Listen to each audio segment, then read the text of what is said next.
semuanya, Assalamualaikum warahmatullahi wabarakatuh. Saya adalah Fasla Sabila dengan NPM 2311011011069. Saya dari Prodi Hukum Fakultas 17 Agustus 1945. Berdirinya saya di sini, saya akan membacakan materi tentang hukum internasional dengan dosen pengampu Dr. Haji Siti Aisyah, SPD, SH, MM, MH. Tema hari ini yang akan saya bawakan adalah tentang hukum perniagaan internasional. Yang dimulai dari yang pertama, saya akan membacakan pengertian hukum internasional. Hukum internasional dapat diartikan sebagai hukum yang mengatur entitas berskala internasional. Inilah yang membedakan dengan hukum nasional negara masing-masing yang hanya mengatur entitas berskala nasional. Ada pula yang mengatakan bahwasanya salah satu batasan atau pengertian hukum internasional adalah sekumpulan hukum yang sebagian besar terdiri atas prinsip dan peraturan yang mengatur tentang perilaku yang harus ditaati oleh negara-negara dan oleh karena itu juga harus ditaati dalam hubungan-hubungan antara mereka satu dengan yang lainnya. Masuk dengan tema kita tentang hukum perniagaan internasional, saya akan membacakan pengertian hukum perniagaan atau perdagangan internasional.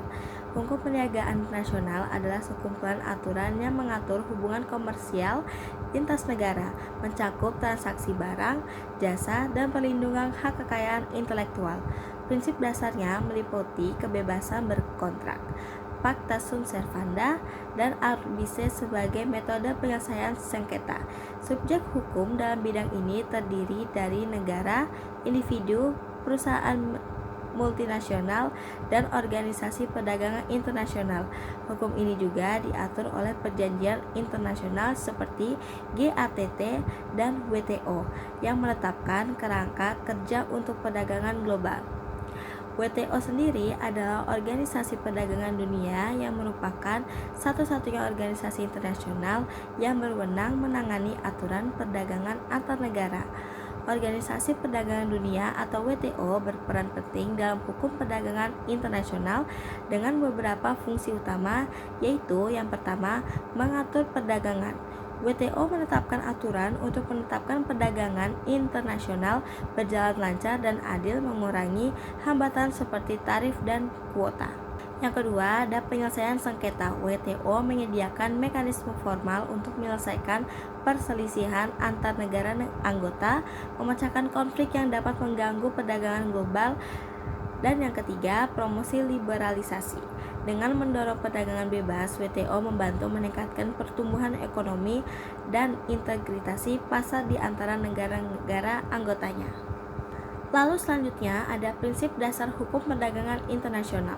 Ada 3 prinsip dasar hukum internasional, yaitu yang pertama, prinsip dasar kebebasan berkontrak, merupakan prinsip yang universal. Kebebasan tersebut mencakup bidang hukum yang cukup luas, meliputi kebebasan untuk melakukan jenis-jenis kontrak yang para pihak sepakati, termasuk pula kebebasan untuk memilih forum penyelesaian sengketa dagangnya, mencakup kebebasan untuk memilih forum yang akan berlaku terhadap kontrak dan lain-lainnya. Yang kedua, ada prinsip dasar Pacta sunt servanda.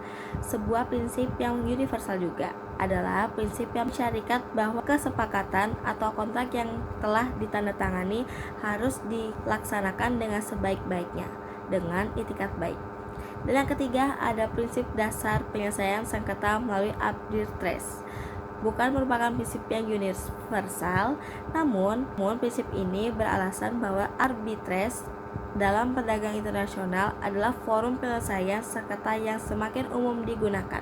Dan ada tujuan hukum perdagangan internasional. Tujuan hukum perdagangan internasional sebenarnya tidak berbeda dengan tujuan GATT yang termuat dalam preambulnya. Tujuan tersebut adalah yang pertama, untuk mencapai perdagangan internasional yang stabil dan menghindari kebijakan-kebijakan dan praktik-praktik perdagangan nasional yang merugikan negara lainnya. Yang kedua, untuk meningkatkan volume perdagangan dunia dengan menciptakan perdagangan yang menarik dan menguntungkan bagi pembangunan ekonomi semua negara. Yang ketiga, meningkatkan standar hidup umat manusia.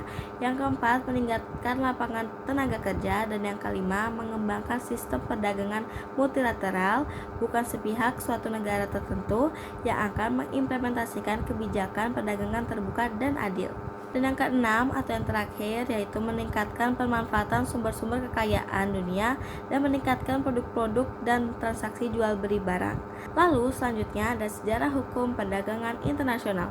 Hukum perdagangan atau perniagaan internasional berkembang dari praktik para pedagang, dikenal sebagai lex mortaritoria, yang muncul dari kebiasaan perdagangan dan hukum laut. Pada abad ke-19, negara mulai mengadopsi hukum ini dalam undang-undang nasional seperti Code de Commerce Prancis dan Allgemeine Handelsgesetz Jerman. Setelah Perang Kedua, lahirnya GATT dan kemudian WTO menandai pentingnya perjanjian multilateral dalam mengatur perdagangan global saat ini.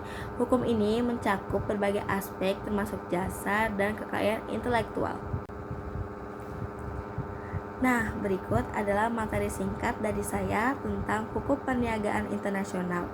Bila ada kekurangan dari materi saya mohon maaf yang sebesar-besarnya. Kalau kalian lagi cari kampus swasta terbaik di Samarinda, jangan lupa masuk Universitas 17 Agustus 1945, kampus yang memadahi dan memberi wadah untuk kita semua belajar dan menimba ilmu. Sekian dari saya, Zulfa Salsabila. Wassalamualaikum warahmatullahi wabarakatuh.